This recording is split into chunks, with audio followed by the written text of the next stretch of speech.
Hey everybody, we've made it to the penultimate installment of James Gunning for Superman. I appreciate you guys tuning in, and I really hope you've been enjoying all of our coverage celebrating the release of the new Superman film. As always, you're about to enter the spoiler zone, so if you've not yet seen James Gunn's Superman and you don't want to be spoiled, make sure you hit pause. Before we kick off the episode, I want to take this opportunity to spotlight a new sponsor, and I think this one will be of particular interest to all of the horror fans out there. Colleen of Vlada Tale of the Damned is the forthcoming comic book sequel to Vlada, a Dracula Tale, a gender-swapped spin on the world of Dracula. The comic features an original story by Chris Denmead, interior art by Matt Slay, and covers by legendary artist Tim Vigil. There's a Kickstarter campaign launching on August 15th. You can click on the link in the show notes and sign up now for updates and to be notified when the campaign launches. So check out Colleen of Vlada Tale of the Damned on Kickstarter, and also follow the Vlada a Dracula Tale Facebook page. Lots of luck to Chris and the entire creative team on the successful launch and funding of the Kickstarter campaign. And now, our episode.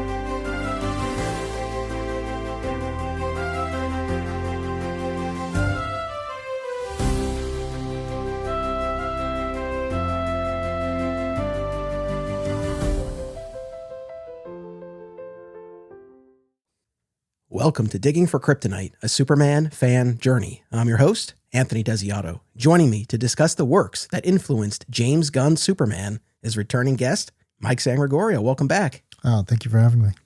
Long time no see. Last time we were together, we were sitting side by side at the Amazon Prime advanced screening of James Gunn's Superman in IMAX.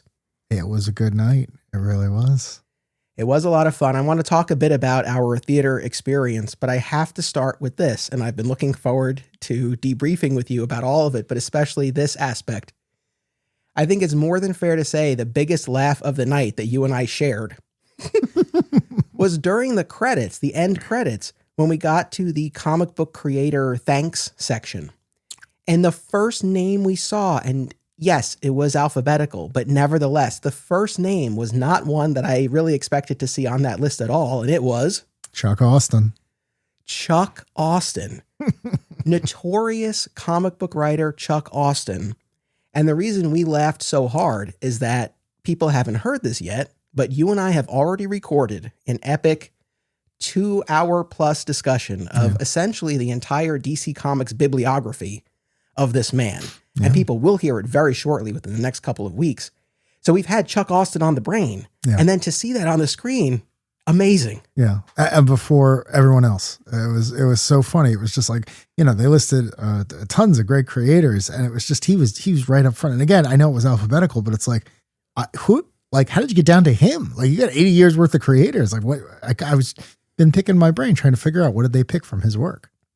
Well, that's the thing. I mean, we could save this, but let me ask this now, and then we'll get into a larger conversation about the influences. But just while we're here on this at the moment, because I've really been thinking about it. I mean, can you pinpoint anything from the movie that reminds you of Austen's work?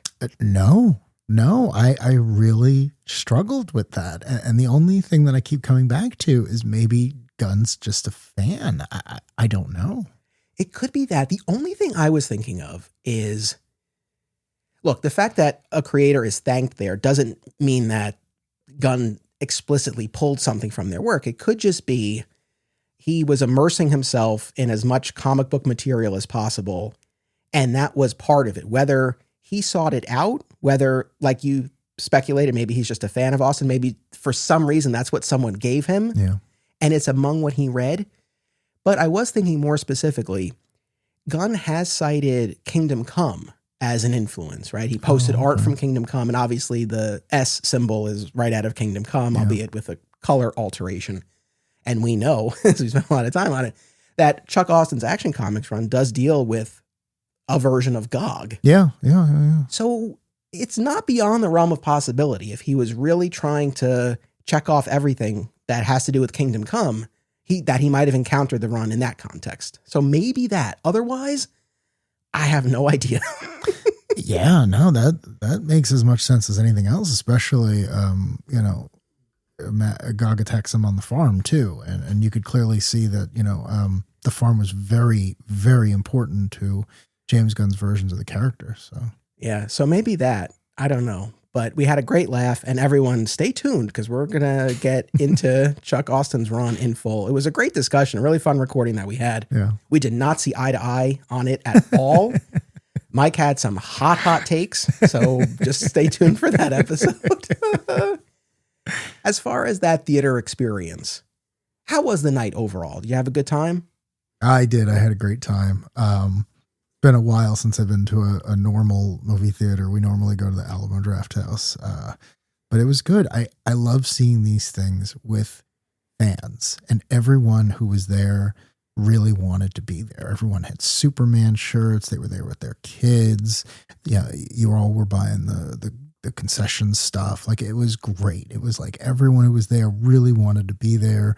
You could hear when we were walking out, everyone was like, that's it. That's my character. I recognize that guy. Like, they were genuinely happy. And I was like, this is awesome.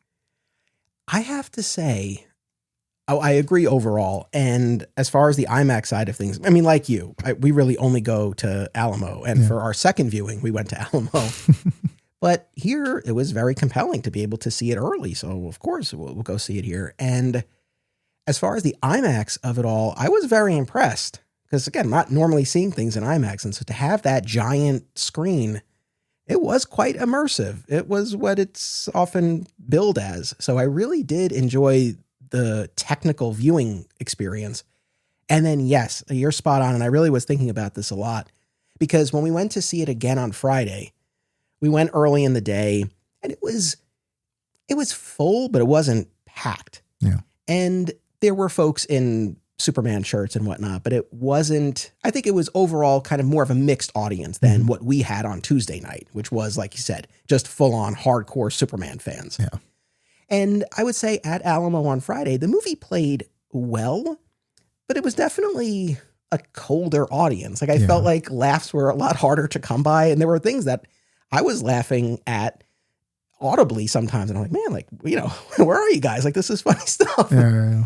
And so, but I came out of that saying to myself, that makes a difference, because there was something about being in that room with all those Superman fans and having that collective experience.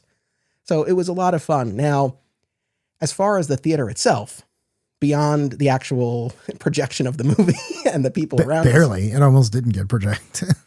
Well, that's the thing. So, first, before that even happened, and I said I could do a whole half hour on this. I'll try to not do that. But we got there, you and I met there, but we ended up arriving at the same time. And you had driven our mutual friend, Todd, who you coordinated with. And our other mutual friend, Pete, was already there. Yep.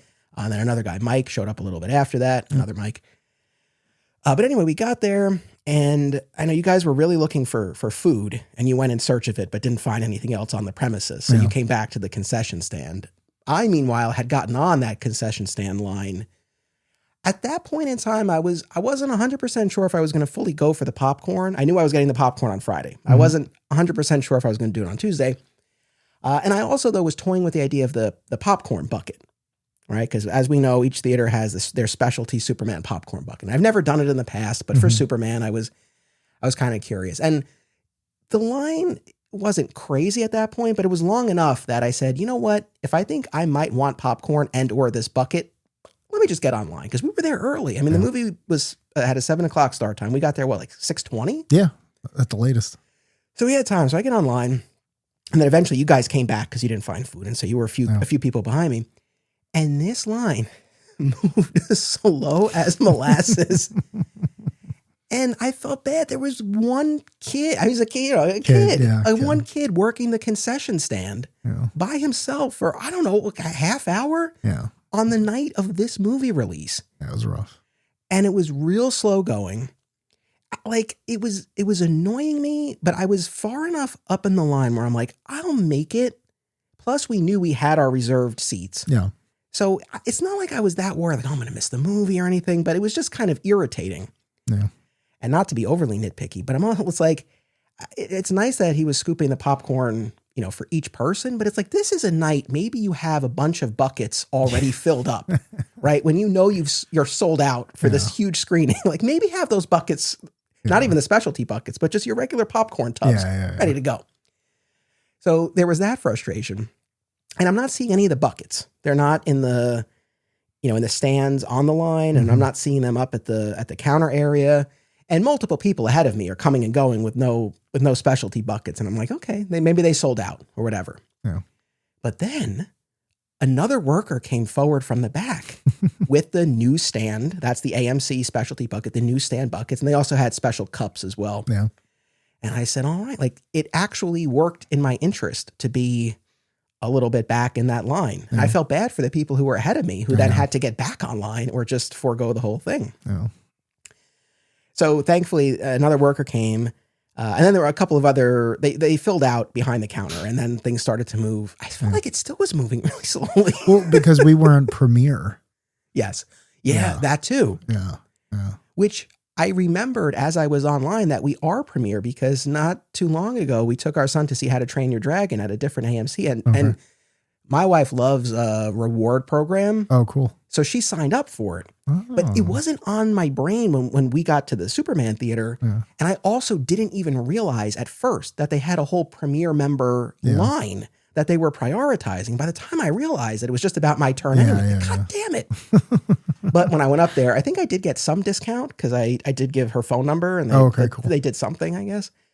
But anyway, I made it up there, and thankfully I was able to get that newsstand bucket, which is to your side there. And I'm very happy to have it. I'll never put popcorn in it, but it's a cool collectible, and you open it up. I'm going to store some stuff in there. Like, you can actually switch out the front page of the newspaper. It's Superman on that side that you see, but you can turn it around and it's crypto. That's nice.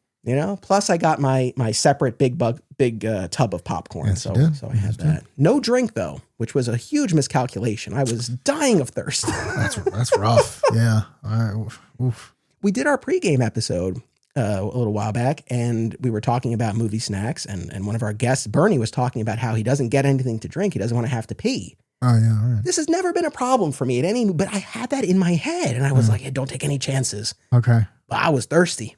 Yeah. I can't even imagine. What did you end up getting though? You just got a drink and a candy? What'd you get? I got a Voodoo Ranger beer. And that's it? It was delicious. And I got some Bunch of Crunch. Yeah. All right. But that was just because drinking an IPA on an empty stomach is not good for anyone. So. Yeah. So anyway, that's the concession stand saga. But so it was very close to that 7:00 start time before we were all in there and seated. Oh yeah. And then, so like right after 7, nothing's on the screen yet. Yeah. No commercials, nothing. Nothing. Okay. Then the manager comes out and starts to make an announcement, and my heart sank. I'm like, oh no.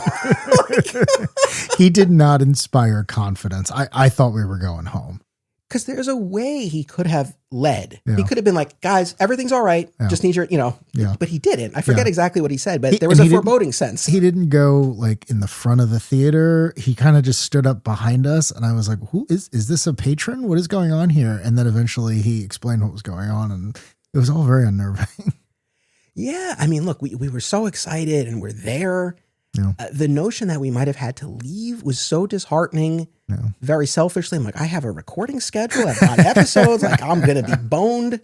By the way, this is going to sound very arrogant, and I don't mean it to, but we're in this theater full, all these Superman fans. Not one person was like, oh, digging for kryptonite. There must be someone there who listened. Anyway, but so we're in there. Yeah, he starts making this announcement. If my understanding is correct, if I remember, what was the deal? It was like the projector needed to be rebooted. There's an issue with the projector, or one of them at least.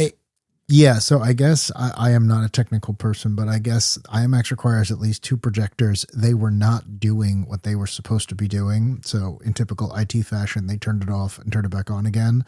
But that needs a lot of time. It's got to calibrate. It's got to talk to each other. It's got to do everything else. And I guess the line was, this should work, but there's a possibility that will not work. So please, everyone, get ready for that.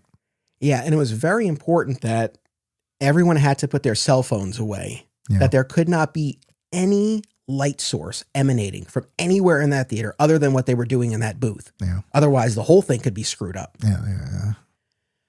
So thankfully, everything proceeded, and it ended up not taking that long. I think there was a secondary step that they ended up not having to undertake. Oh, okay. If I'm correct. I think they rebooted it, and I think they might have to go through this longer recalibration, but they ended up not having to do that. I might have this wrong, but that was my understanding. Okay. And then thankfully we were good to go. And credit to that one audience member while this is going on. He was like, hey, can we just skip the trailers? And the guy was like, yeah, that's fine. I'll just play the movie. Yeah. So, Actually, I got to say, it worked out in our favor because normally you go to AMC, there's at least 30 to 45 minutes of nonsense. So it was nice skipping that. I mean, honestly, I don't think the movie started any later than it would have. In No, fact, I I don't think either. it started earlier than it would have. Yeah. It was just that we were staring at a blank screen until the movie started. But Which was nice because I was talking. I happened to know the guy sitting on our other was side. it someone you went to high school with? Someone I went to high school with. Yeah. My nerddom runs deep, Anthony. Super deep. Yeah. No, that's great. Yeah. And it was actually kind of refreshing to just all of a sudden launch into the movie. Like literally the only little preamble thing we had was the IMAX. That was it. The IMAX countdown. That was it. So, it worked out. I mean, that theater is much more convenient for me geographically than Alamo Drafthouse in Yonkers. Yeah. I mean, that's like a solid half hour to get to. This is 12 minutes. So I could see myself going here again. Oh, good. Yeah. Yeah, it's my backup one. I mean, when Alamo doesn't get a movie or something, but it's fine. It's fine. So we watched the whole thing, and when it was done, you turned to me at some point. You were like, "What'd you think?" And I said, "My first words to anybody about this movie were to you," and I said, "We have a winner." Yeah. I think that's what I said. But I asked you your thoughts because I assumed this was going to be a real slam dunk for you because I know you were going in much higher on Gunn and Nathan Fillion and all that stuff. But if I remember correctly, you were like, I need to process it a little bit more. You were like, it's a lot to take in. I need to process it more. And so now that you have, where do you stand on it? Yeah. No, I liked it. I enjoyed it, but it was like a movie made for fans of Superman. It's very dense. There is a lot going on. There's a lot of characters. There's a lot of plot beats. There's a lot of stuff. There's a lot of explanations. So I needed a second to process. It was funny. I was thinking more about this, and it was like, 10 years ago or whatever it was when I saw Man of Steel, I left the theater. I hated it. I knew that immediately. There was no hesitation. There was no nothing. I remember walking to the car being just angry at everything. But that's easy. When you dislike something, your mind is just like, oh, I know how to feel about this. But this was like, well, I liked this. I need a second to figure out like, what were the things I really liked? What were the things that were a little weird? No, it was great. I want to see it again because it was, like I said, it was very, very dense. But did you feel like, it's interesting that you say that. Like, did you feel that, and this might not be the right word, but that you were potentially being pandered to and you needed to take a minute to decipher what fell into that, like stuff that you liked because you're a fan of this stuff versus what worked on its own as a movie?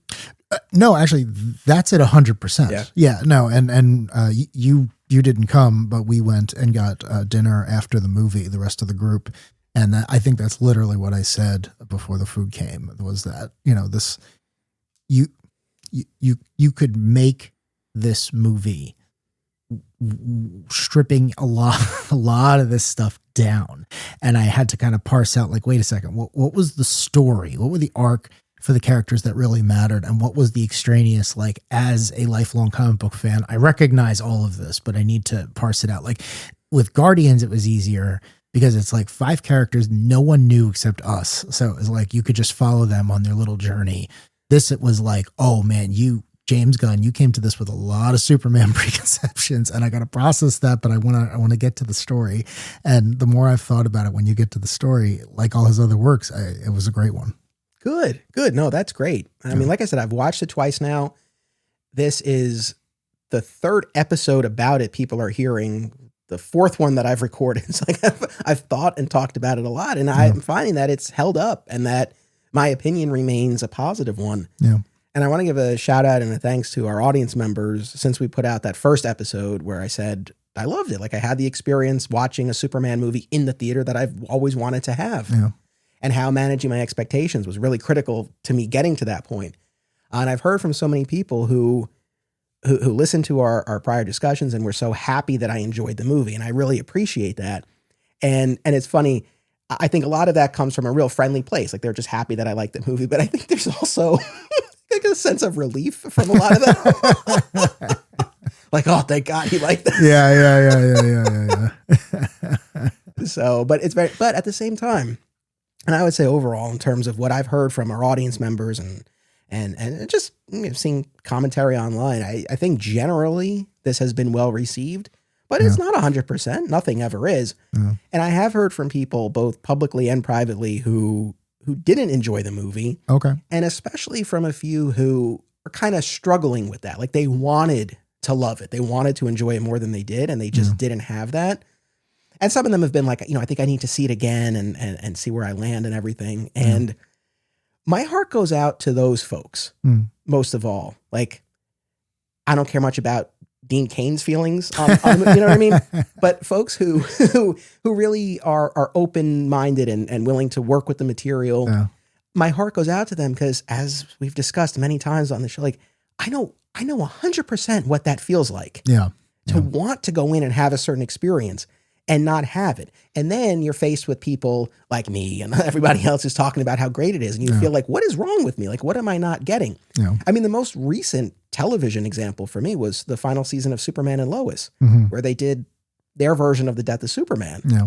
And week after week, I'm just seeing all this stuff on about how perfect that show is. Yeah. And that's not the experience I'm having. And it was a struggle. It was a terrible feeling to have. It's not the worst thing in the world. You get on with your life. Yeah. But my heart goes out to them. And so to anyone in that category, all I would say is, to whatever extent our discussions help smooth any of this over, awesome. Yeah. I really do think expectations are huge. So going in a second time, knowing what you're getting, I think would make a big difference. And at the same time, if you don't get to that point, that's okay too, right? And we're not here like shove our opinions in anyone's face. If you didn't like it, you didn't like it. But definitely a range of what I've heard. But overall, very positive.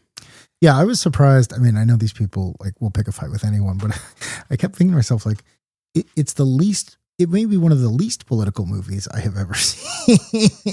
Like, I was thinking through it. I was like, no, he doesn't do or say anything like controversial, certainly, but also like, even as an analogy, it was like, no, this is all pretty straightforward. Like, the word I've been using is very, and I don't say this as a knock on the movie, but the political angle in the movie is very surface level. It's not like we're, I don't think there's anything that crazy. I mean, probably the most quote unquote controversial thing is you had Gunn saying that Superman is an immigrant story.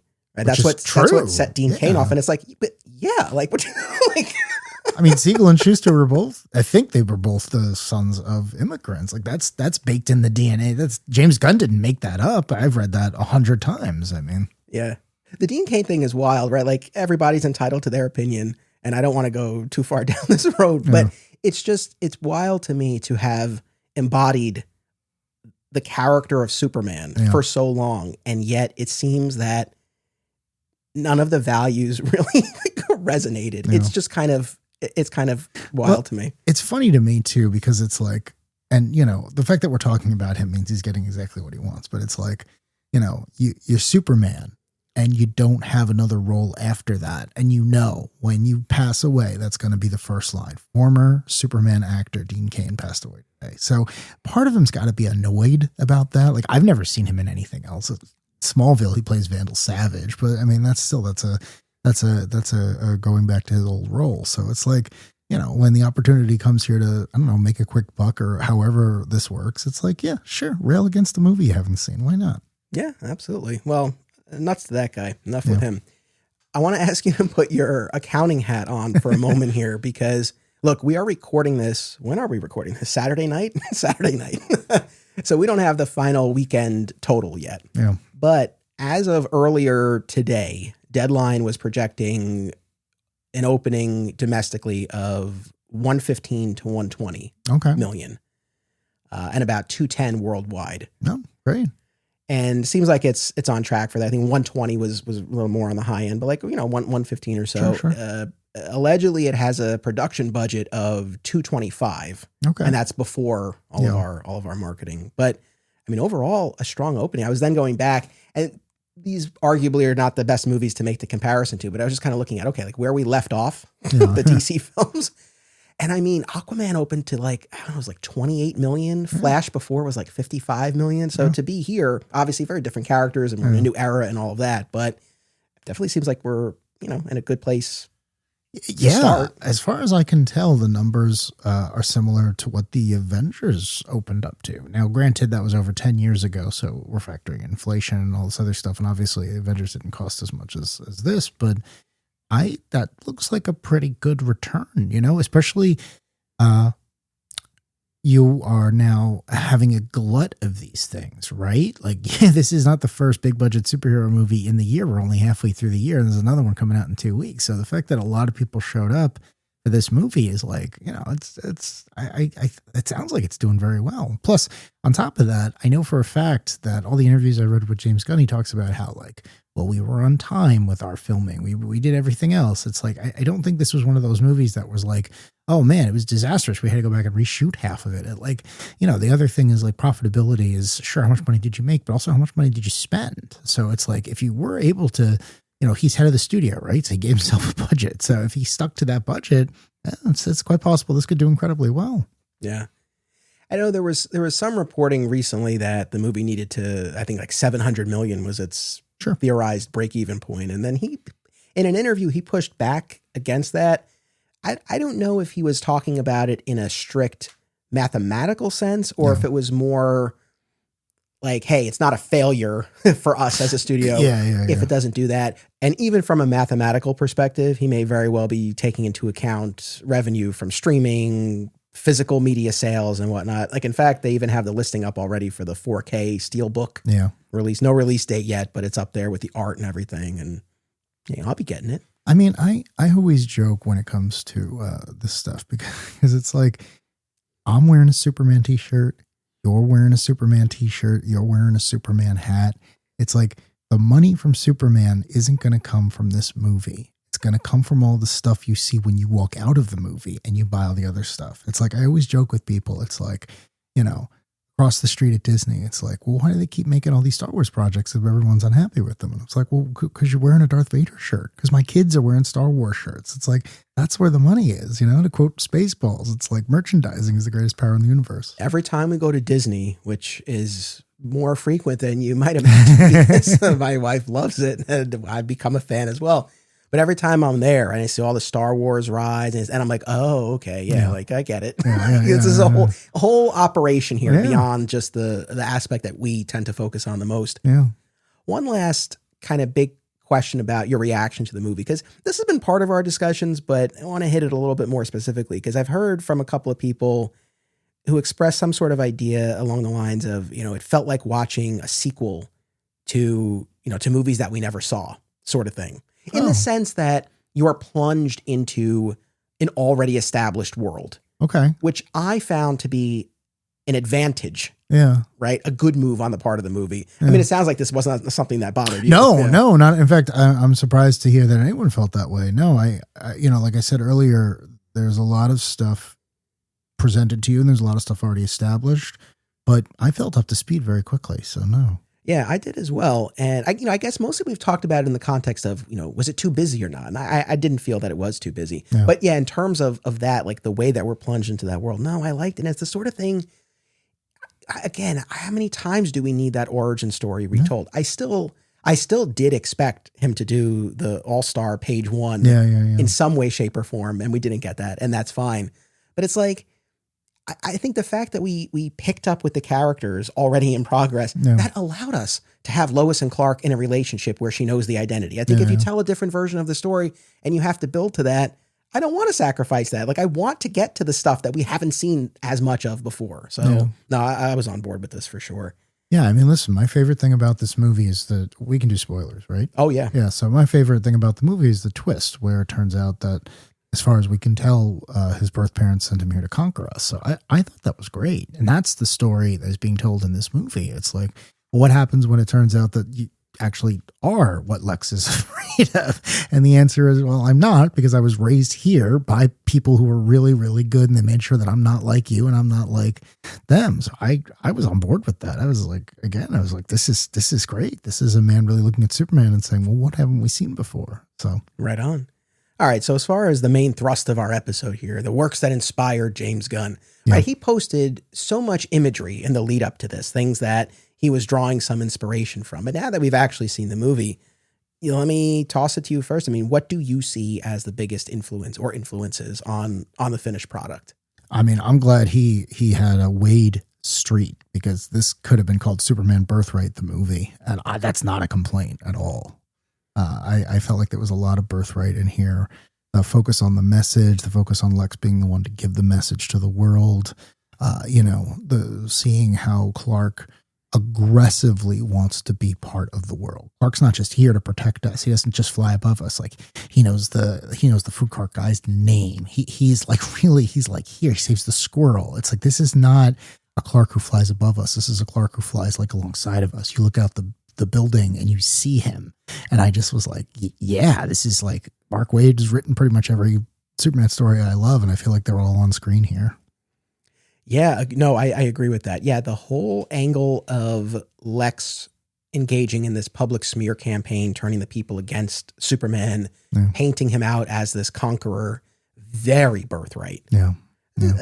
Shades of Secret Origin as well, but sure. But really felt like Birthright. I mean, if those Raptors had been Kryptonian warriors, right? Like it would have been full on Birthright. Yeah. So I definitely felt a lot of that. I mean, I feel like the influence that he cited the most, or maybe this was just what stood out to me at them, but I feel like he was referring to All-Star a lot. Yeah. How much of All-Star, because we've had great discussions about it on and off mic, and I know it's a big favorite of yours, and a big Morrison fan. I mean, how much of that do you really see in this? Very little. I have to be honest. I outside of some visuals, when he and Krypto were on the moon, the thing at the end where they kind of like float into the air, it's like kind of the feeling of All-Star, like the greatest hits. But for specifics, I was like, no, I'm not seeing it. I agree. And I said this going in, I called this in our pregame episode, where I felt like he was citing All-Star, but I felt like it was going to be more of the trappings. Yeah. Right. Like pulling from the Silver Age and having the robots and Krypto and stuff like that. Yeah. And I adhere to that now that I've seen the movie. I think that was kind of the case, but I think I see the influence in a couple of respects. I feel like the Lex, Nicholas Holt's Lex, was very much that All-Star model. Yeah, I can see that. And the whole speech about how Superman's very presence diminishes us. Yeah.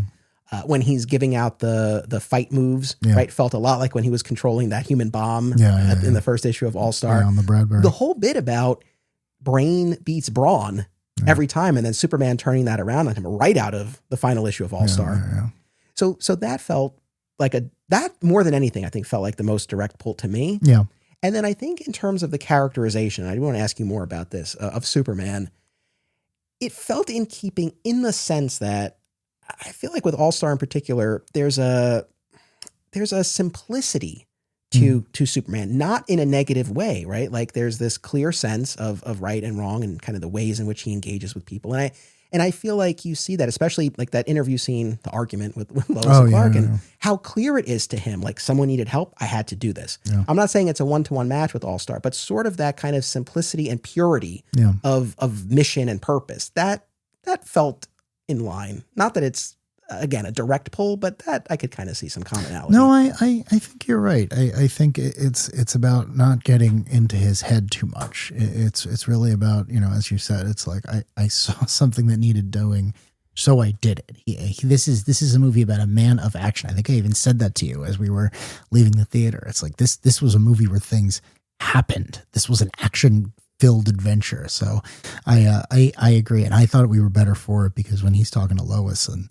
he's just like, oh, well, you're going to agree with me, right? And you quickly see like, no, Lois has very good questions. I was like, oh, this is awesome. Like I'd watch these two have such natural chemistry. Like I'd watch this, man, put them on TV. Yeah. Oh no, that was fantastic. I would say, and I felt this even going into it, just watching the previews, I feel like the clearer Morrison pull is more New 52, especially in the action, like that very muscular action getting knocked around. Yeah. It felt very much like that opening arc of that series to me in a very good way. Yeah, I mean, when he's lying in the snow and he's had the stuffing beat out of him, like that felt like the New 52 version, you know, the relationship with his dog and everything else. And it's just, again, it's like, you know, someone says like, well, did you check with the State Department before you went in? And he was like, well, no, they were going to hurt people. So I went in and I stopped it. And I was like, you know, what are you like saying? Rats with money? It's like, no, someone was going to use force against someone who didn't have force. I could prevent that. So I did prevent it. And I slept well that night. So. Yeah. No, that exasperated sigh of, did you check with the president? No.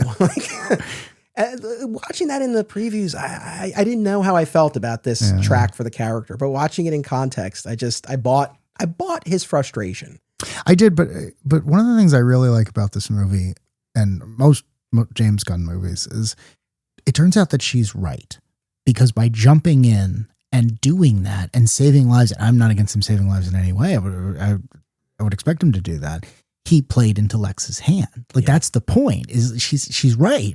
She makes him question this, and she's like, well, wait, hold on. What about all these other things? And he's like, no, someone's going to be hurt. I have to go do it. And you're immediately like, well, yeah, of course. But then you find out later, it's like, oh no, you actually made the situation much worse. And now more people are going to risk getting hurt. So again, you know, Lois is an interesting character in her own right. And the fact that she has Superman to play off makes them both stronger.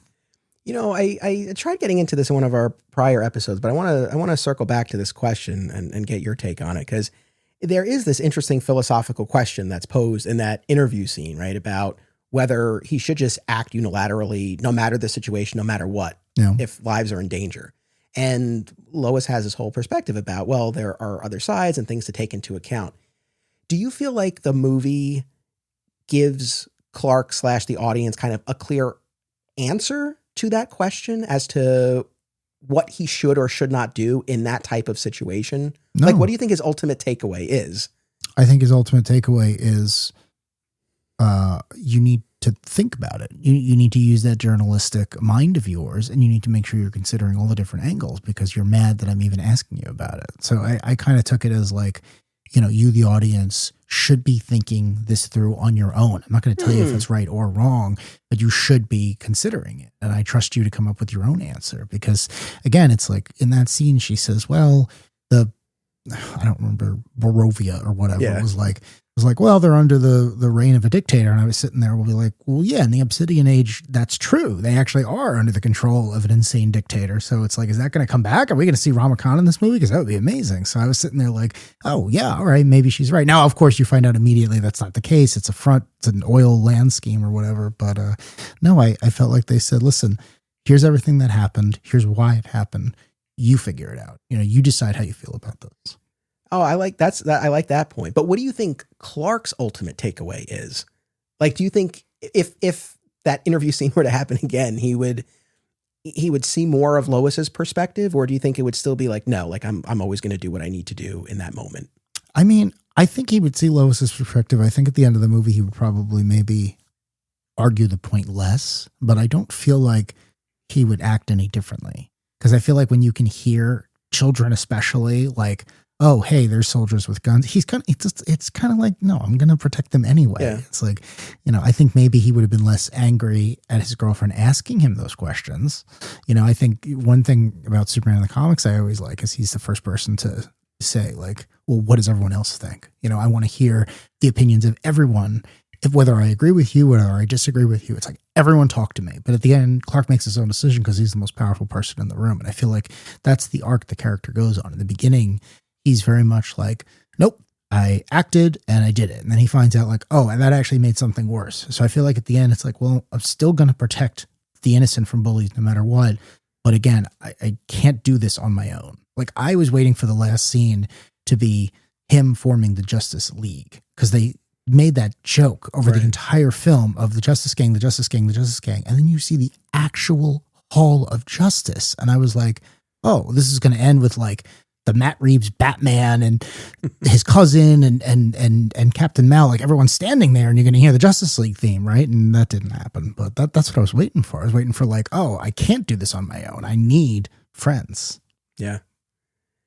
Yeah. And I mean, to be clear, no, I like your take on it. And it's not even that I think his his takeaway should be, oh, I was wrong to intervene. I mean, I think he would still do the same thing. And I think, but for the fact that there was this dimensional rift tearing apart Metropolis, like he would have been the one answering the call of those children. And the fact that he made the call to his friends in the Justice Gang to act on his behalf, I think kind of gives you that answer. But I wanted to kind of renew that question because it's interesting to me because it's such a huge point early on in that interview scene. And it's never really explicitly answered or followed up on, but I think we get what we need through the rest of it. And you mentioned the Obsidian Age. We did a whole episode on Joe Kelly and Doug Mankey's run on JLA, and especially that Obsidian Age arc and the Golden Perfect, and it dealt with the fictional country of Jaranpur. I mean, I don't know offhand. I think the country has been used elsewhere in the DC universe. No, I don't think so. No.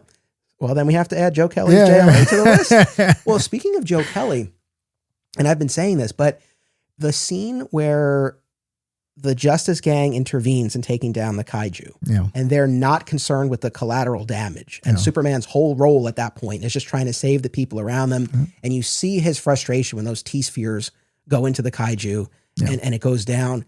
And I thought, oh, okay, we're in Action 775 territory here. And that's not the angle that the movie took, but definitely shades of that. Oh, 100%, especially with the engineer running around. It's like, it's clear one of his influences is that type of darker early 2000s grim and gritty type stuff. I was actually surprised the characters went that dark. And again, I was waiting for him to say, we don't do that. That's what separates us from everyone else. And even Mr. Terrific is like, yeah, murder that kaiju. It's like, dude, you have fair play written on your arms. It's like, I think we could have figured out a different way to kill Godzilla here. How dismissive Terrific is, and then Guy flat out says, "Don't be such a wuss." Yeah. And it is funny with Terrific because yes, he does have fair play, and I don't think it's an accident that we see him putting on that jacket when he answers Lois's plea to help.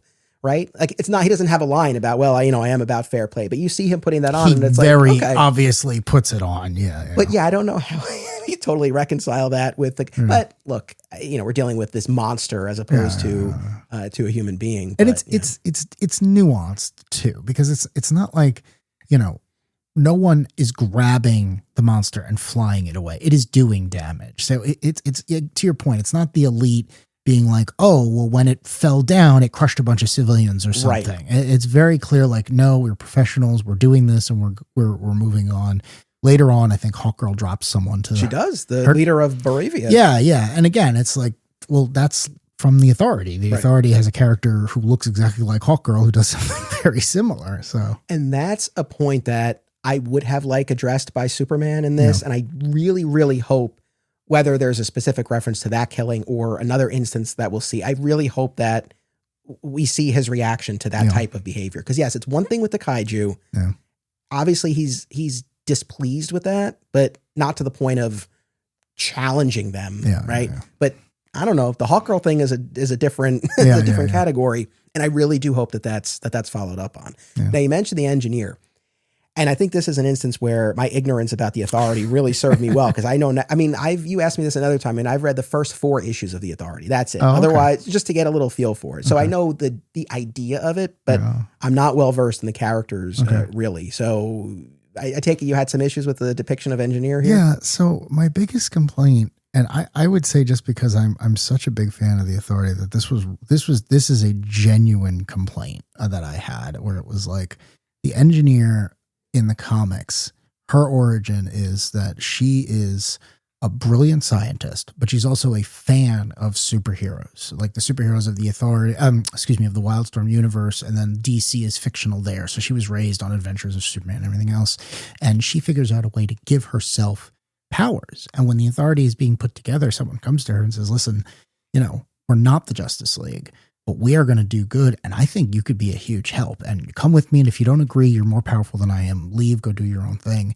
And she joins, and she becomes the Green Lantern of the team. And like, she is a prominent superheroine.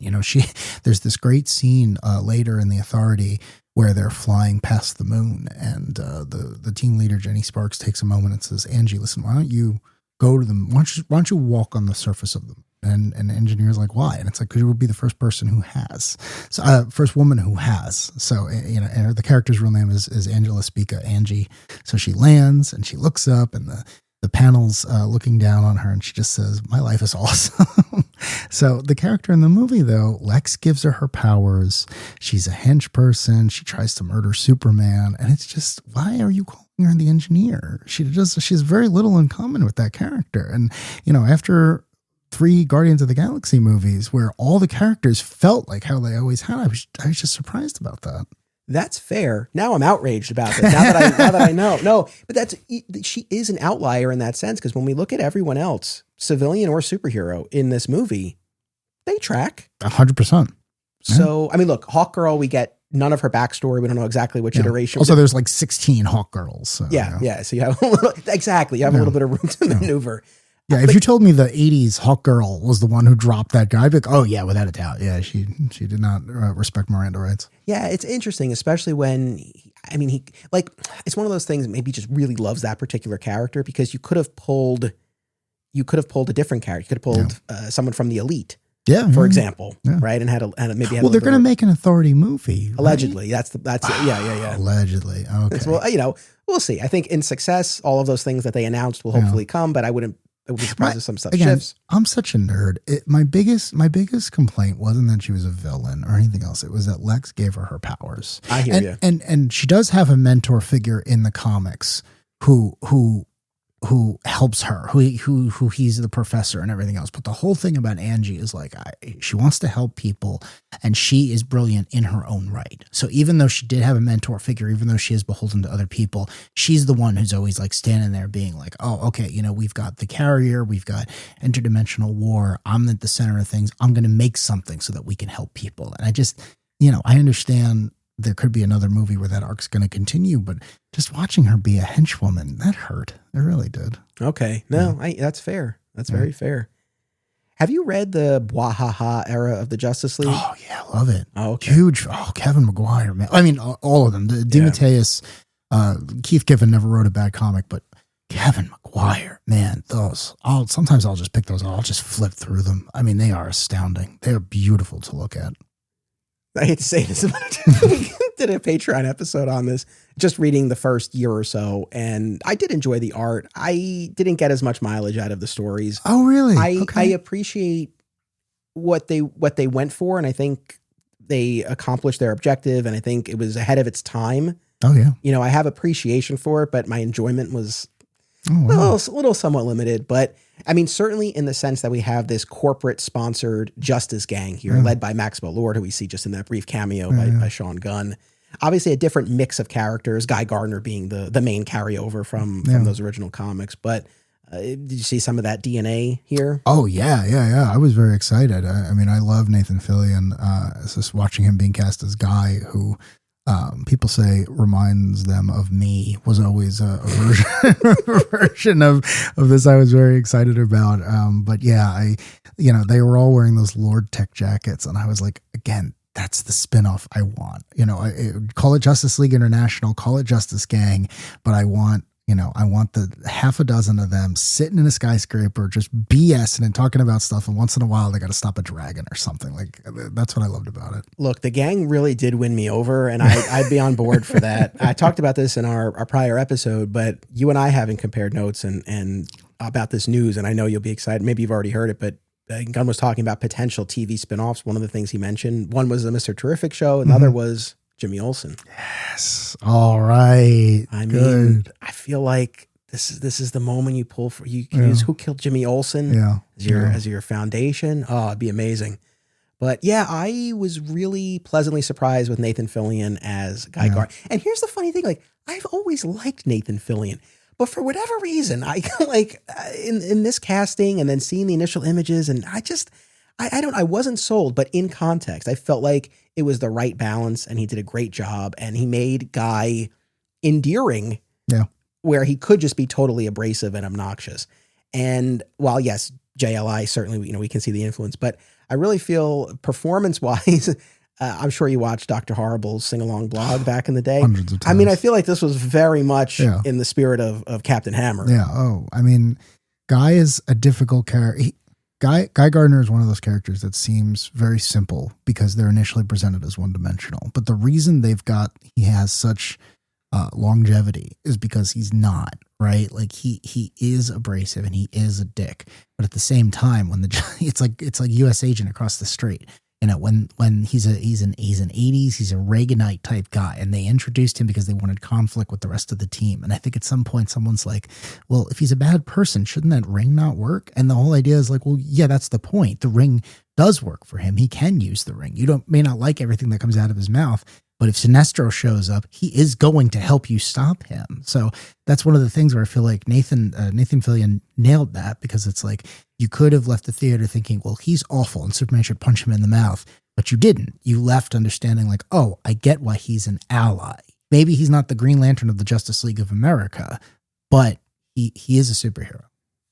Yeah. I mean, look, when he shows up and he tells that kid, you got an upgrade, and he starts flipping those tanks, flipping them off literally. Yeah.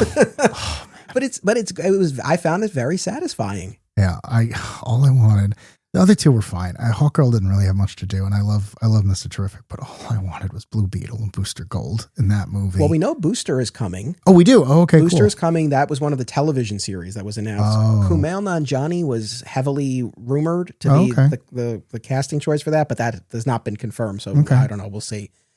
But yeah. Oh, and on the note of Guy, I mean, I love Green Lantern. You know, Kyle's my guy. I haven't spent a ton of time on the Guy front, but I feel like it was during, it was very recently, I've gone through all the Ron Mars stuff in that era, but I feel like it was a Parallax / Spectre era for Hal. And it was one of those visitations with Guy. And I feel like, I might be reversing it, but I feel like it was Hal expressing, like, despite how Guy is, it's like, he was always the one I wanted to have in my back in a fight or something like that. It might've been Guy saying it to Hal, but I think it was Hal saying it about Guy. I think it was Hal saying it about Guy. Yeah. And that's, I think, and I think maybe I've always had that in my head in some way, shape or form, that it's like, yeah, this guy's a dick, but like when something's going down, it's like, he'll have your back, and you want him in a rumble. Yeah. Yeah. Like he's not a perfect person by any stretch of the imagination, but he's good at what he does, and in the comics, he gets into a relationship with a character named Ice. And one of the things is always like, she's the nicest, sweetest person in the world. And they're always like,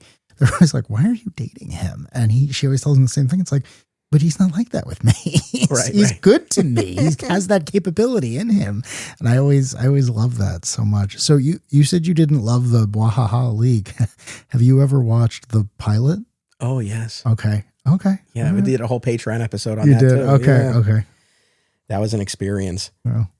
Another influence, right? Gunn had put up imagery from For All Seasons, like all over the production offices here and there, and the walls right around us now. And I guess certainly that porch scene with Pa, but at the same time, I mean, we've gotten so many of those Clark Pa moments. We got amazing ones in Joe Kelly's series. So yes, I see For All Seasons there, but I feel like that could be, kind of inspired by any number of things. Yeah. I mean, the Raptors made me think of that very much, because the people flying around in the suits being like a private military force, that reminded me very much of For All Seasons. But yeah, again, like All-Star, a feeling, a general, like, hey, if you liked Superman 2025, these are the comics you should go to your local store and read. But yeah, I didn't get a lot of specifics. But again, it's like, this movie had its own well-defined visual language. The suit didn't look like anything else. It was a modernization. It was an update. This is very much a movie set today. So I feel like a lot of that stuff is like, well, this is what inspired me, but what you're getting is something new. So that's how I read it. No, that's a good way to look at it, as opposed to like, okay, we're going to pepper in all of these references to these works, but rather it's like, these are the stories that have meant something to me. And now I'm going to filter it through my creative vision. And this is what you're going to get. And so, there might not be explicit things that were like, oh, that's a reference to that. Look, the brain beats brawn. Like that's a pretty very direct reference, but a lot of the rest of it, I agree, more of a feel. And like for All Seasons, maybe the feel that we can kind of extract that we see in Superman 25 is the farm as this place of solace and recuperation. Like that's where he goes and he has this moment. And obviously you see that in For All Seasons emotionally when he's in distress, like that's where he goes. So I mean, like I said, not a ton of specific things, but obviously I know that was a big one that he had cited. I had a question for you. Yes. Do they ever say that the Kent farm is in Kansas? Oh, in the movie? I don't think they explicitly say. Okay, because I read something because of the accents? Well, the accents threw me like 100% completely threw me, but I wasn't going to bring those up. But I guess, is James Gunn from Missouri? Like, that's why Star-Lord is from Missouri. So I didn't know because the Kansas thing comes out of Richard Donner. So I didn't know if he was like, well, I grew up next to these farmers. I'm going to bring them where I was from. So I was sitting there and I was like, oh, that's interesting. There was no like, oh, Kansas, United States on the screen or anything like that. So interesting. Like I said, I wanted to circle back to the characterization. And I've been talking in these episodes that I really like the way Superman comes across in this movie, that he is old fashioned, good gosh, and what the hey, and all of that, right? That he is as expressive as he is, that he talks about his frustrations. And I guess I'm curious, what, if anything, do you see? I guess maybe you already answered this. You likened it to the rats with money line from the New 52, which I don't hard disagree with that, but I also feel like that was, I don't know that I see as much of that New 52 Clark here, because it's sort of, I think him being as vocal as he is maybe kind of lines up with that, but there's that real old fashioned sense to him as well. So I don't know. I'm curious if there's anything there, like, oh, like I kind of see some commonality in terms of characterization. Not that, oh, by the way, as we're talking about this, this is just, kind of like a thought exercise, like what influences, but it's not like there has to be, right? It could just be like, no, this was his take on it. So I'm not saying like, oh, there must be. One of the things I really liked about the way the character was characterized is he's like, I don't want to say dumb, but he's a much simpler character. Yeah. Like I said before, simple, not in a dumb way. No. But more of that, like, I feel like clarity and simplicity of purpose. Yeah. I again, this was afterwards when we were at dinner, but I likened it to the Mark Miller faux Superman story called Huck. That's what I had a lot in my head of, like, that story is about a character who has all of Superman's powers, but he's very simple, and he's just like, he's given a mission. He's like, I forget what it is. Protect this woman, find my mom, something. And he just does. And you find out that you can't stop him. The governments of the world cannot stop them, but he's from a farm. He's just like, he woke up one day and he's like, oh man, I could do all these great things. That means I can help even more people. And he just goes. And the whole thing is about everyone being like, how can you be that pure? How can you be that innocent? And part of that came on display here, where I loved just a little bit more arrogant Clark. Like one of the people who saw the movie with us said, like, oh, well, he's the son of a super scientist or whatever. And I was thinking, okay, yeah, maybe he's got the genetic potential to do that, but he clearly isn't interested in that. And the idea that he was raised by farmers, he did everything else, and he can hear and do everything. It's like, well, you would be a little arrogant, So, someone online likened Superman 2025 to a very long episode of Superman the Animated Series.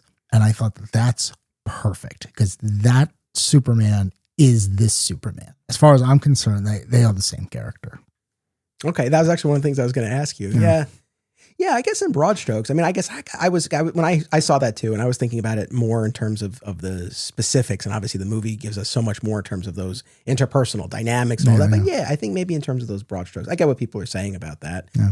And I mean, I think this. Well, it's funny you say too, right, about the other guy saying, "Oh, he's the son of Jor-El," but it's like, yeah, but he's the son of these Midwestern farmers, and I feel like that kind of Midwestern sensibility, right, of seeing an issue, seeing a problem, and addressing it head on, right, directly. And I think, you really see that at play here. Yeah, I mean, I feel like in terms of the clear sense of right and wrong, people were going to die, right?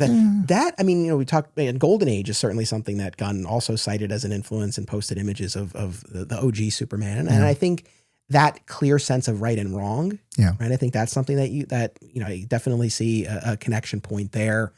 I think in terms of being a little bit more vocal, not necessarily. I feel like the New 52, especially early on, there was more of a brashness. Yeah, and I don't really see that here. No, well, it's that he gave himself that 3-year window, right? Where a lot of this has been worked out.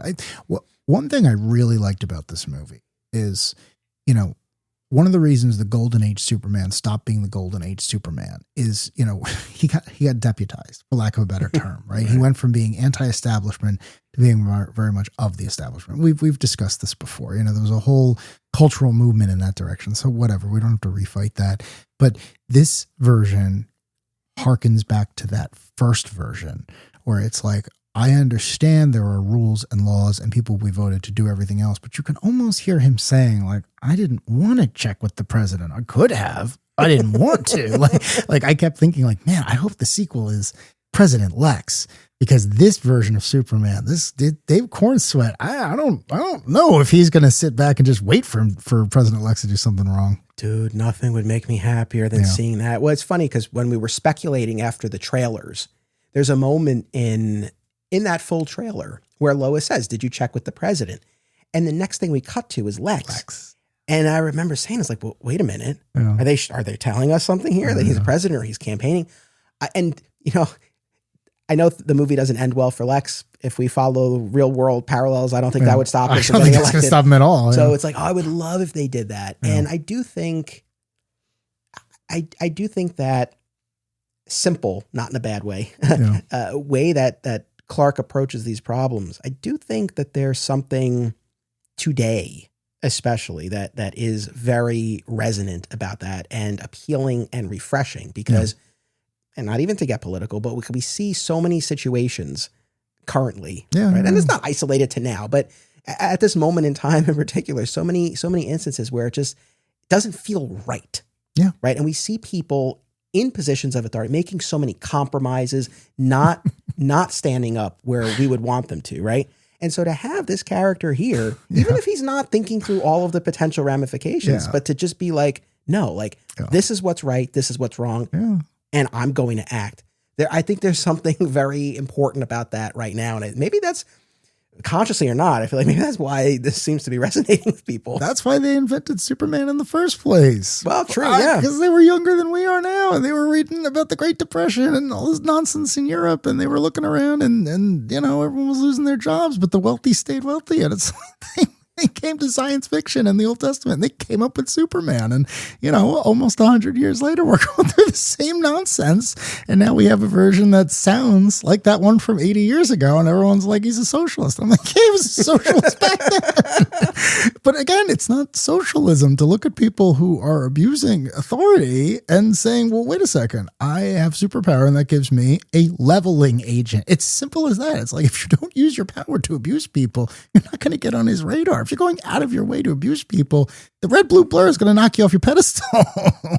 I mean, I don't know how much they would push this in future stories or necessarily how much they should, but I personally, I wouldn't mind if we got into some more complex philosophical, political questions, right? Because it's here is one thing, we're dealing with two foreign countries.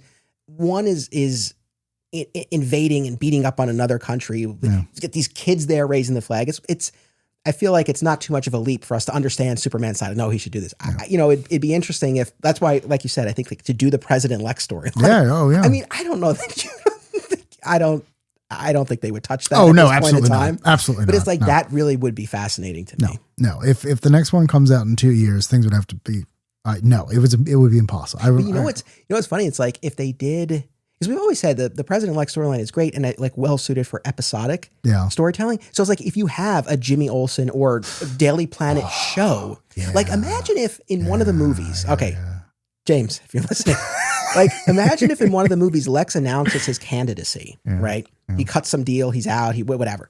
He announces, and then you have in between, right? You have a 10-episode Daily Planet or Jimmy Olsen series, some sort of investigation covering the campaign, and then you have him president, and then oh my God. That would be good. No, you sold me. That would be the way to do it. That's the way you do it. Yeah, all the people of the press trying to be like, well, no, look at all this stuff he did. Look at all this, and you just have him standing there like, oh, prove it, prove it. Yeah. I've just given the world free energy. Prove I did bad things. I'm going to get voted in. I'm going to win. I'm going to run as a third party, and I'm going to win. Yeah, I got ragdolled by this dog from another planet. Like, yeah. I suffered extreme emotional and physical distress from that dog in that cape. Oh, man. Yeah, there's a lot of potential here. Yeah. That's mainly what I had on my list. Were there other influences that you had in your head that you wanted to talk about? The only thing I wanted to mention, and I don't know if it's an influence, but I was not expecting to see another CGI nightmare baby in this movie after The Flash, where there were a lot of CGI nightmare babies. I was very surprised by that. At least this one wasn't in a microwave, as I said when we were standing outside the theater. When one of the characters looks down and goes, "That is a anti-proton river. That is very dangerous." And 45 seconds later, a green CGI baby is almost falling into it. And I was like, has no one at DC ever held a child? Why are you doing this? Yeah, I hear you. It was a surprising choice. It was like, wait a second. This just happened in The Flash. You just did this in The Flash. Like, why are we going to do this again? So, since we knew we were going to at least touch on All-Star Superman as one of these influences, I thought that this would be a good opportunity to discuss, at least briefly, the recently released All-Star Superman audiobook. Available now. It's 5+ hours, was adapted by writer Megan Fitzmartin. And let me just ask you first, I mean, how did you feel about this? I'm not a big audiobook person. I've only listened to a handful in my life. This was fine. You know, as someone who's read the comic book story as many times as I had, it felt unnecessary. But again, if this book is going to reach an audience of people who aren't going to read that comic or haven't read it in a while, then I think it's great. The book itself is fine. It adapts the story almost verbatim. It really doesn't change anything. It's split into 12 chapters. Just as a narrative requirement, I guess, they add in narrators, because obviously you don't have the art to guide you. So it's fun seeing that. And you got to take a couple little tricks where it's like, there's one issue where Lois like passes out, and then you just hear the actress go, "Well, I was asleep for this, but if I imagine how it went." So, but it was good. I'm glad I listened to it. The one complaint, and I've said this to you like on 3 separate occasions, is, if you know nothing else about All-Star Superman, we've already referenced it here. It's the first page of his origin being only 8 words. And she puts it into the book, but the first chapter isn't those 8 words. And I was like shocked. It's like they're in there, but they're spread out. And the narrator for the first chapter and the last chapter are Jor-El. So, it's all there and it's explained. But I was sitting there and I was like, but again, you don't have the visuals, but the point is you don't have to explain it. Superman can be reduced down to that one sentence because of how perfect of an idea he is. So and again, that's a minor quibble. I would say if you're interested in this book at all, this is definitely a good one to listen to. No, but I understand that being jarring because it's so iconic and it's the first thing. And so you're expecting that, and it does throw you a little bit. And yeah, it's one of those like doomed planet. The sun loomed larger than it had ever been. It's like, oh, all right. But like, we just want those core beats. Yeah. I'm like you. And let me just say, big picture, I enjoyed this well enough. I don't think it was for me. That's not a knock on it or the adaptation. I just, like yourself, I'm not a big audiobook guy. I never have been. For me, it's like, if I'm going to read, I'm going to read. Yeah. I do definitely appreciate the convenience aspect and value of being able to listen. And I will say, for example, if you're going to listen to a celebrity memoir read by that person, that's kind of cool. And it's almost like a podcast sort of thing. So I do get that. And I also feel like whether it's nonfiction or fiction, but when you're talking about prose in audiobook form, that's a little bit more natural to me, because either way, whether you're reading or you're listening to prose read to you, it's like it's theater of the mind and you're using your imagination.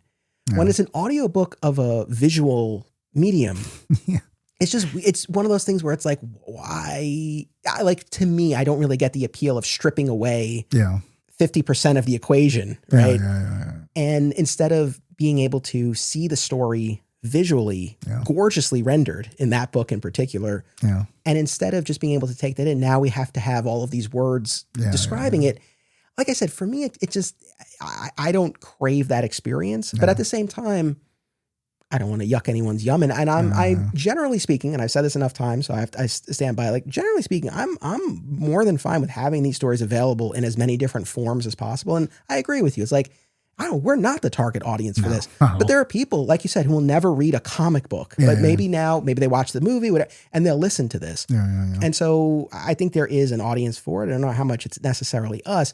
What I did enjoy, and I think, so I guess from my perspective, when you kind of look at the calculus of this, what you're sacrificing, the visual component, doesn't feel like a worthwhile trade-off in terms of what you get. But Yeah.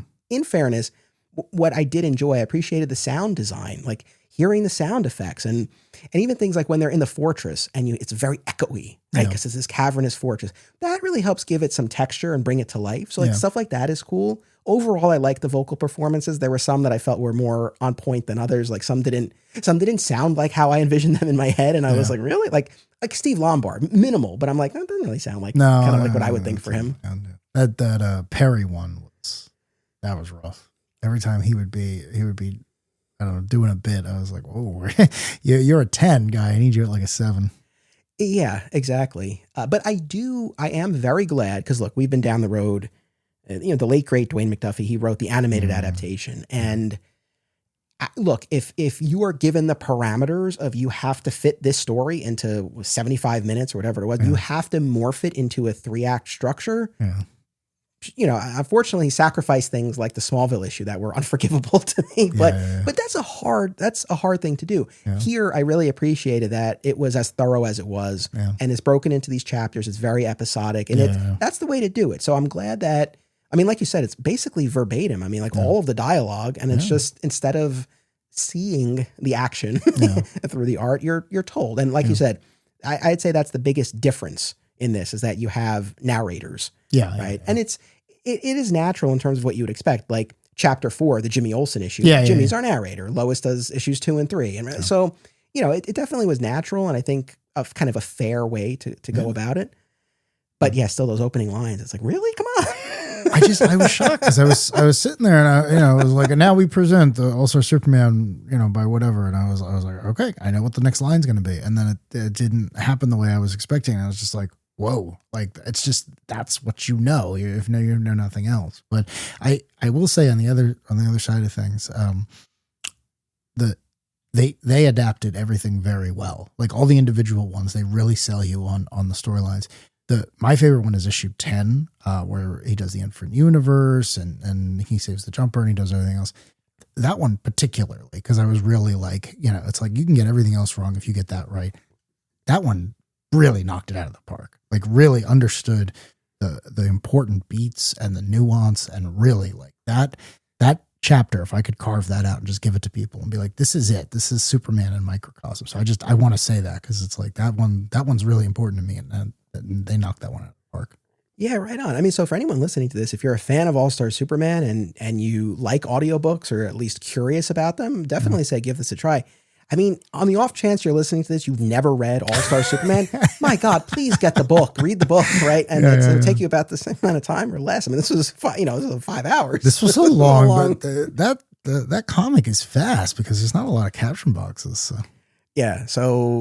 So like that's the thing. I would always say read the comic first, but it's another way. I had to download and install Spotify to listen to this thing. So like I had to go to a place that I don't even normally go to listen to it. So again, like if you're already on there all day, there's a chance you're going to see this movie and you're like, oh, that's pretty cool. And then this is going to pop up and it's like, oh, I'll listen to that. And then suddenly you're like, man, I want to know more about the Parasite or Lex or anything. Like, this is really good. This isn't what I have in my head as Superman. This is something else. And then, maybe they seek something else out. Maybe they'll do maybe they'll do Birthright again. Well, in the press release for this was announced as the first of 4 adaptations, but they haven't said what the other ones are going to be. And, I'm open to the other ones. I did a Audible free trial. It came with 2 credits. So now I own this one. And I bought the Matthew Perry memoir. So I have that, but I'm open to others. And I do think that one of the things that worked against me here is that I know and love All-Star as much as I do. I think I'll be really curious if they, what would they do an audiobook of that? I'm like, well, I've never read that because, but maybe, I don't know, maybe there will be something that I'm just not as attached to. And I don't know, it might be a different way into it. But I think for this, it's like every time I'm listening, I'm just like picturing the book and I just want to go look at the book. Again, I don't think they were like, oh, this is for people who've read it 100 times. It's like, no, this is for people who like audiobooks. This is, people who aren't necessarily having read it or can't, right? There's a wide variety of reasons that you can't read a comic book, but you can listen to an audiobook. And if so, welcome to Superman fandom. Well, I'm glad I was thinking that ahead of time. I'm glad you mentioned that. Cause that's another, that's another audience to serve. Yeah. So, and I mean, I do overall, It's funny because like I know I've not listened to much of it, but I dig the old radio show. Yeah, right. But there you had original stories, so I think that's something I'd probably be more open to if they did essentially that, right? They're telling original stories in audio form as opposed to adaptations of stuff we know. But cool. But that's out there. Initially I thought maybe do a whole episode. I'm glad this was good. This was good. Yeah, I mean, because everything you'd be saying would be like, "Oh man, I really like this," and it's like, "Oh yeah, we've talked about this in a prior episode." Exactly. Well, that's the thing. We've examined the substance of the story, so then it's really just the adaptation, and I think we've hit on the most salient points. But I am very happy that it was released with this movie because again, I really do think it's a good companion. Yeah. I mean, you know, if again, I'm not trying to stereotype anyone, but if you were a significant other and you were dragged, quote unquote, to this movie, and you were like, "Oh, that's way better than I thought it was going to be," and then you see this book, maybe you give it a listen. You know, and you don't have to listen to the whole thing. You can listen to issue 1 or issue 5 or whatever, and you get a pretty good story. Will your wife join you if and when you go for viewing number 2? Absolutely not. No, not a chance. No. That is not going to happen. I have to say, Steph really liked it. She was very much on board with it, you know, which was cool. All right, so if there's nothing else you have on the audiobook front, I have some audience reactions. Go. Yeah. We did a few of these last time, and then more have been coming in, which I appreciate everybody. Some of these are from our patrons. Others I pulled from our Digging for Kryptonite Facebook group. I think I got most, if not all. If yours is not represented here, you know, it's not personal. And even in the ones that I pulled here, I did edit them a little bit because now that this is our 3rd episode on the movie, there's a lot that we've hit on already. And so I tried to kind of pick ones and zero in on aspects of ones that were a little bit distinct as opposed to what we've already been talking about.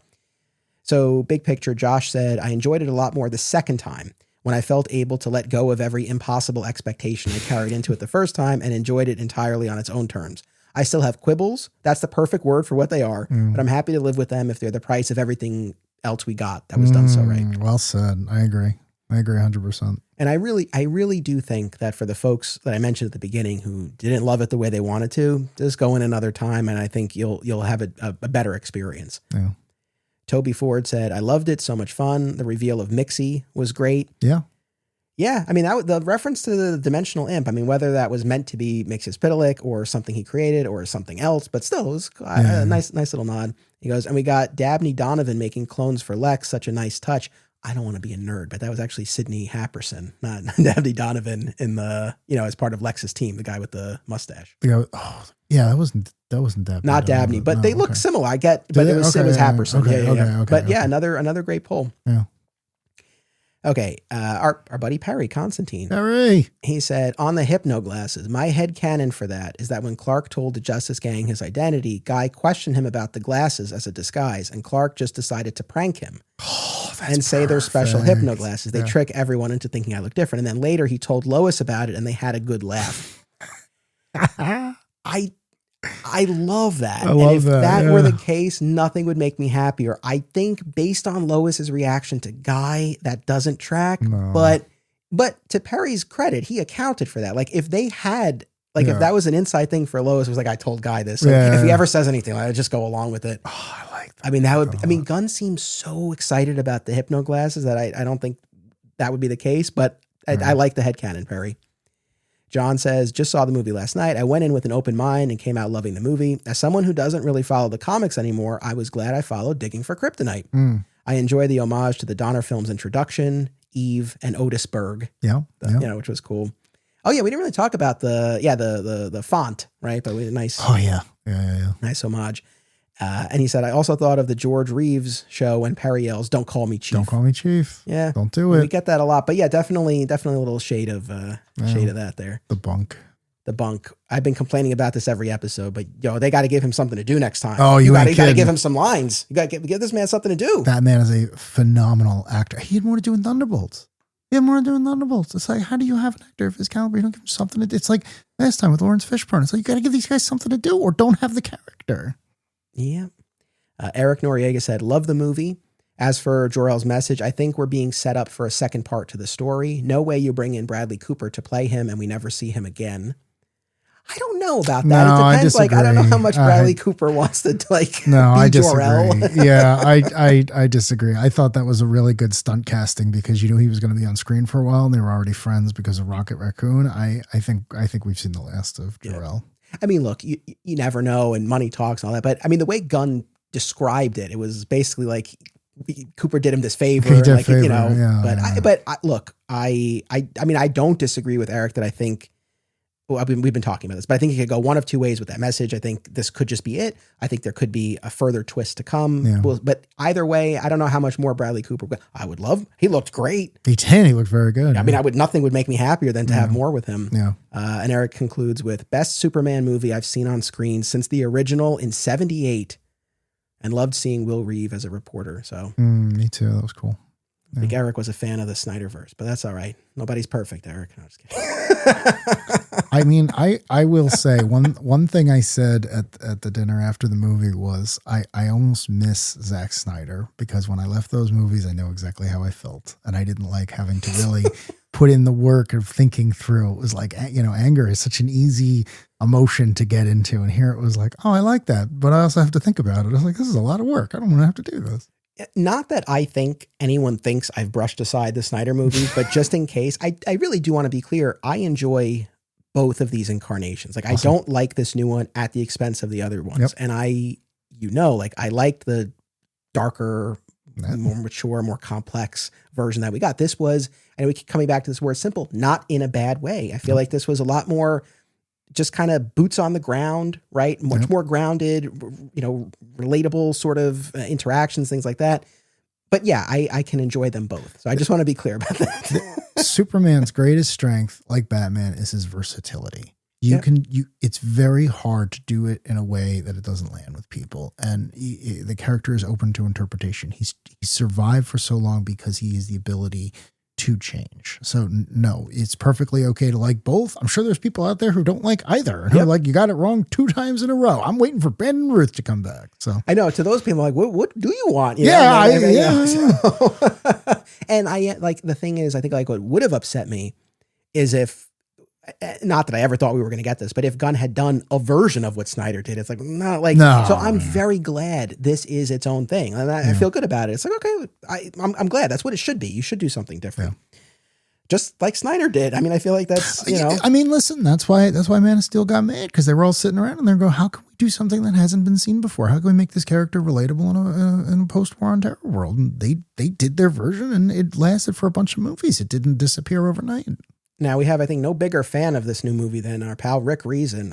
To Rick, I would say, I'm curious to hear from you like a few months down the line with subsequent watches. And if you feel the same, I mean, maybe you'll feel the same, and that's great. I hope you do. Honestly, I hope you do. But I mean, this is exceedingly high praise. Rick says, I absolutely loved this movie. I make no bones in claiming this as the greatest superhero movie of all time.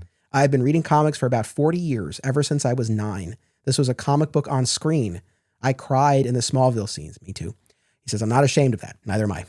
This is a Superman worthy of my fandom, worthy of my admiration, and worthy the time and energy I've spent on the character since I was a boy. If I believed in the supernatural, I'd be on my knees thanking those above that I lived to see this. Well said. What a sentiment. Well said. Worthy of my fandom. I like that a lot. I might borrow that. But that's the thing. I mean, we've talked about the passage of time so much, but you had almost 20 years between Quest for Peace and Returns. Yeah. Right. Then, all right, 7 years between Returns and Man of Steel. Yeah. And we had Henry Cavill in other roles, but as far as a solo Superman movie, 12 years. Yeah. So like these things don't come around all the time. No, they don't. No. So yeah, you can't take them for granted. Yeah. All right. We have a couple more here. So Martin Gray, I trimmed this a little bit to focus on, he had some interesting thoughts about some of our supporting characters. But he said, I had a brilliant time with this film. I was amazed by how much I enjoyed Eddie Gathegi's Mr. Terrific, as so often in the comics, he doesn't live up to his name. Yeah. Fair play, though. Here, he really brought it in terms of smarts and action. Nathan Fillion gave a nicely measured performance as Guy Gardner, and Isabella Merced was a top Kendra Hawkgirl. I assume it's Kendra, given the choice she made at one point. Oh, yeah, I assume it's Kendra, yeah. And he liked the Hawkgirl scream. Anthony Carrigan's Metamorpho got better once the sad sack tendencies left him. Yeah. Well, his son was, what do you want from him? No, I know, but Metamorpho back in the day, he's like Ben Grimm, he's like, so it was cool to see just a smidgen of that once his awful CGI baby was off screen. Yeah, no, and I definitely loved that final interaction with him and Guy after the battle. No, so I'm glad. I'm glad he wasn't in sad mode the whole time. Yeah, I agree, Martin. And then, But Martin did have an issue. He said, I absolutely hated the presentation of Supergirl as a regular drunk. I'm no fan of Supergirl Woman of Tomorrow, but at least writer Tom King's first issue justified Supergirl wanting to get drunk because she was having a fit of mopiness. The one bit of hope the scene gave me is that if Kara is starting out as a mess, her character arc in the upcoming film is likely to be a more positive one.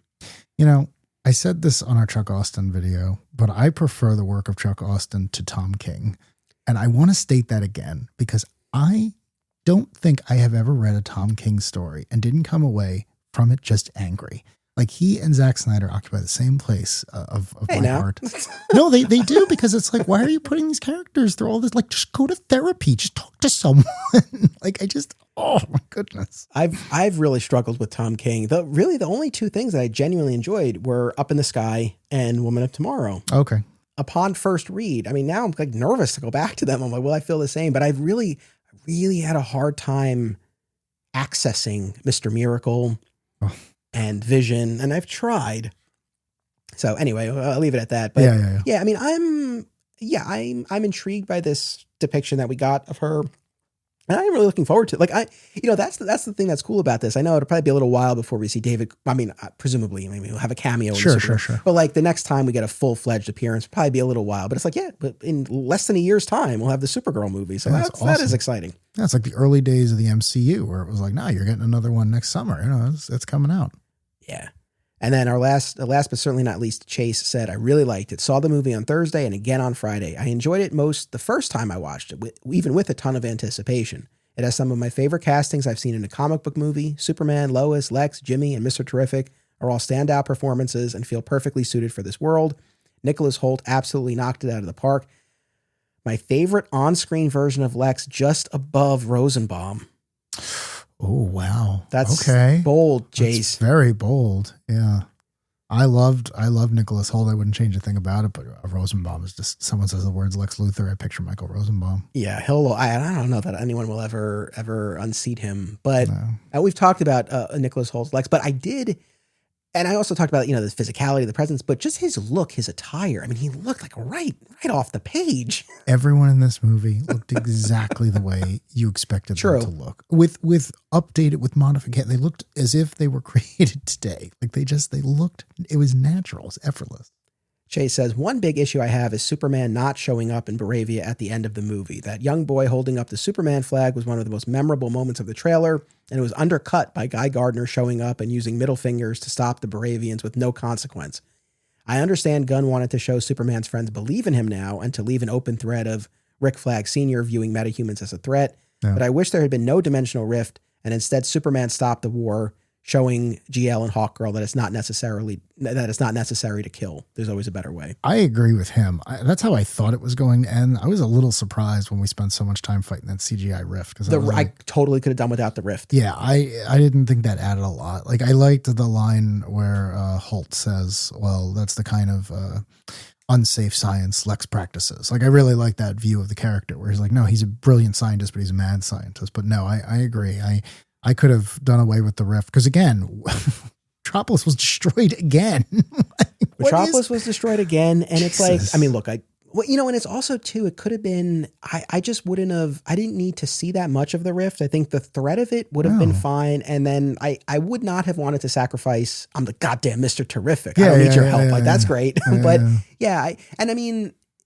I would have done with that. Now, in terms of the context of the choice that Superman made, like, he had to prioritize the rift, and he sent the others in his place. So I'm okay with that. I don't fault him the choice that he made in that instance. But you can almost picture it, right? Like they're about to do something. They're going to be overwhelmed. There's only 4 of them with Metamorpho, but it's like they're just about to be overwhelmed. They're just about to take a life. Max has them insured, up the wazoo. They know nothing bad's going to happen to them. And then, Clark looks at the flag and he's just like, no. That's not what we do. That's not why we've been given these gifts. And then again, I hear the Justice League theme blaring in the back of my head. I mean, I have to imagine, like, Gunn is smart. So I have to imagine that that's a thread that he's going to pick up later. Yeah. And that's just not what this movie was built for. Like, it wasn't about this ideological clash of how do we approach this, but I have to imagine that will come. And that could, that very much could have been the crux of this movie. Yeah. And it wasn't. But yeah, I mean, like having Hawkgirl drop that guy to his death, it's like there has to be follow up on that. Yeah, I'm very much waiting for James Gunn's Justice League. Well, kind of on that note, Chase's question, the last thing here is, do you think James Gunn should write and direct the sequels to this movie? Oh goodness, yeah. This is auteur cinema. I mean, if he's going to do 3 of them the way he did Guardians of the Galaxy, I'd be quite happy with that.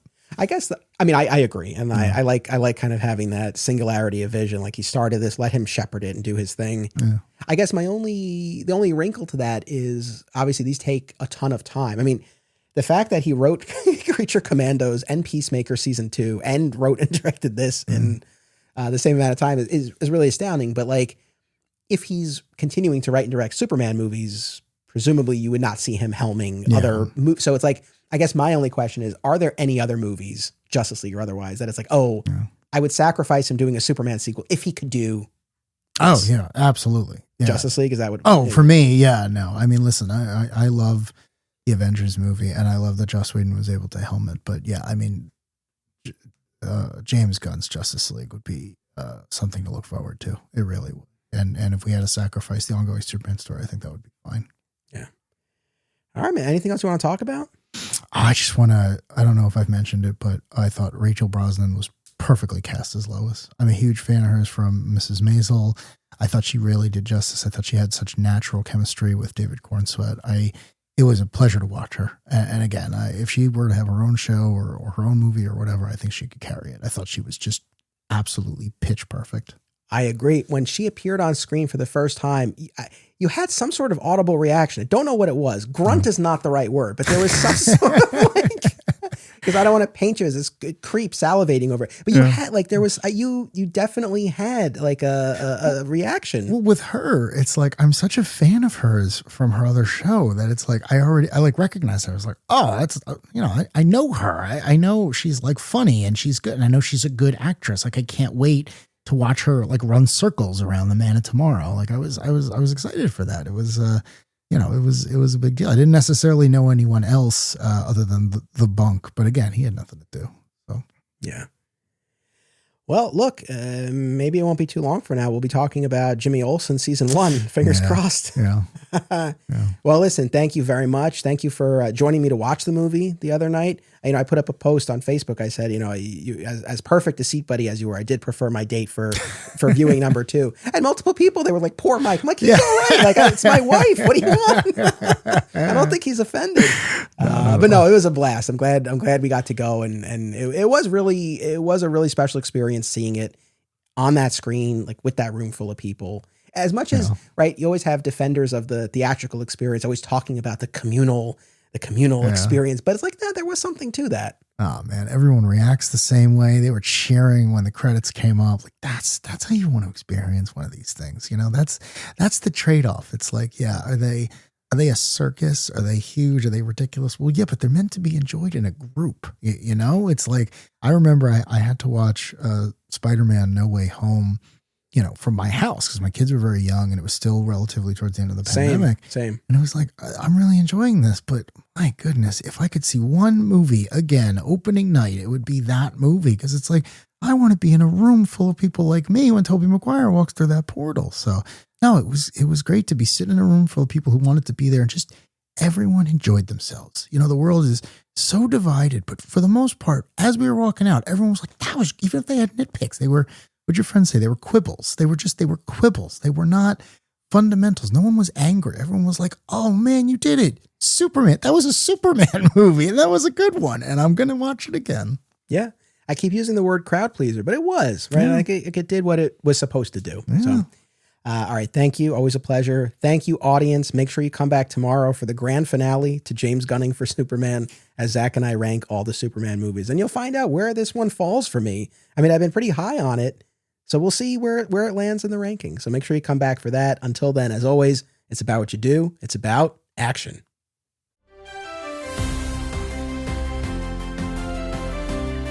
Support the show and receive exclusive content, including the spin-off podcast Beyond Metropolis, advanced listens, and more by becoming a member at patreon.com/Anthony Desiato. My sincere thanks to all patrons. Subscribe, rate, and review today via your platform of choice and continue the conversation by joining us on social media. Links are in the show notes. Flat Squirrel Podcast is also home to another exciting episode in the Adventures of Superman, now covering the color era of the classic George Reeves series. Subscribe today.